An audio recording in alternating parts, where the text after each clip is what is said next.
আসসালামু আলাইকুম রহমতুল্লাহ। এই সেই দরবার শরীফ দৌলতপুর রহমানিয়া দারুস সুন্নাহ আলিম মাদ্রাসা। তত্ত্বাবধানে আছেন বর্তমান তরুণের অহংকার আল্লামা হজরত মাওলানা নাইমুর রহমান সাহেব দামাত বারকাতুম আলিয়া। ওনার তত্ত্বাবধানে দরবার চলছে। আল্লাহ পাক কোরআনে বলেছেন, কোরআন অনেক মানুষকে হেদায়েত দিবেন আর কোরআন অনেক মানুষকে জাহান্নামের দিকে দিয়ে যাবেন।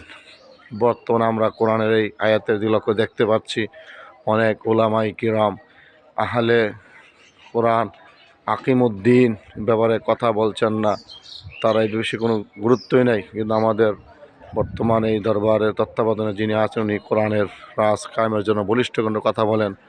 ওনার মাহফিলে আগমন করেছিলেন, বাৎসরিক মাহফিলে আমাদের নন্দিত মুফাসসির তারুণের অহংকার হজরত মাওলানা মুস্তাক ফয়েজি সাহেব দামারকুত আলিয়া। তারপর আসছিলেন আমাদের প্রাণপ্রিয় মুফাসসির হজরত মাওলানা সাদিক রহমান আজহারি সাহেব।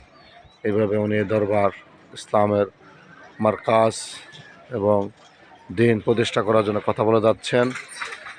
আর ওনার অনেক দরবারের লোকেরা আছেন, দিন কায়েমের কথা বলা তো দূরের কথা, আকিমুদ্দিনের কোনো কথা বলার কোনো ভূমিকা রাখেন না। আল্লাহ পাক আমাদের সকল উলামায়ে কেরামকে দিন কায়েমের কথাগুলি বলার তৌফিক দান করেন।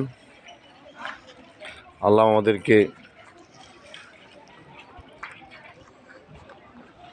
আমি বলতে চাই সমস্ত উলামায়ে কেরামকে বলতে চাই, আপনারা যারা দিন কায়েমের কথা বলেন না, কাল কঠিন কিয়ামতের ময়দানে বিপদে পড়ে যাবেন। আসুন আমরা সকলে মিলে নবীর রক্তমাখা ইসলাম আমরা রাজ মসজিদ থেকে সংসদ পর্যন্ত নিয়ে যাওয়ার চিন্তা করি। আল্লাহ আমাদের বোঝার তৌফিক দান করুন, আমিন।